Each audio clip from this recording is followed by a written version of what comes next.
Guys, pinirekomenda ko po itong bracelet na to at marami pa pong iba para sa love. Yung love, yung feeling love, yung love, yung masaya, yung feeling na, ay, masarap magmahal.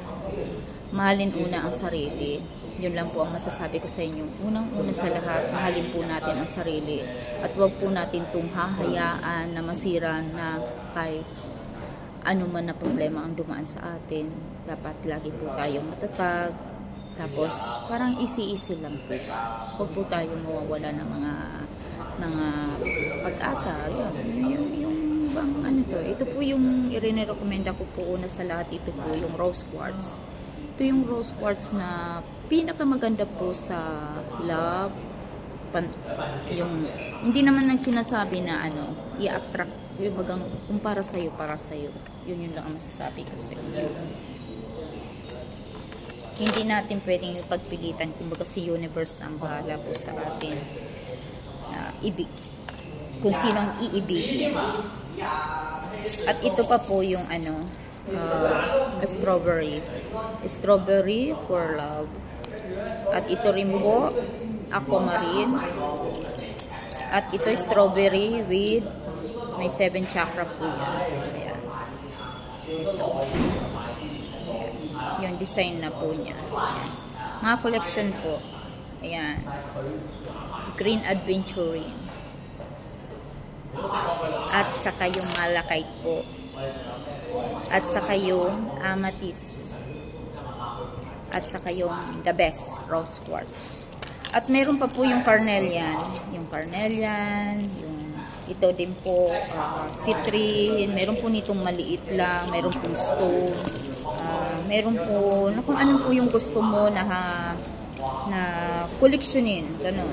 Meron angel, meron stone lang. Ganun. At yung number 1 pa po sa jade. Jade pa po. Basta marami tayong mga crystals, bracelet. Tapos meron din pa po ako, hindi lang po yan, meron din pa po akong mga ano, ito tatalakayin din natin po. Ito, meron po tayong ganito.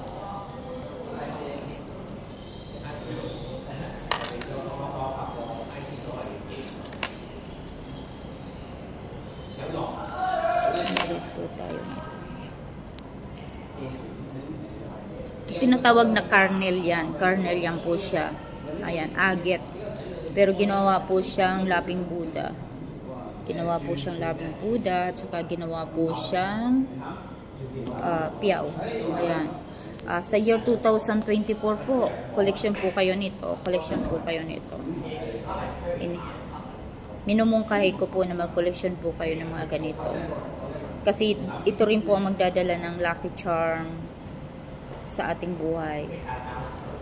Pag mayroon po tayo nito, parang ang gaan ng pasok ng pera, ang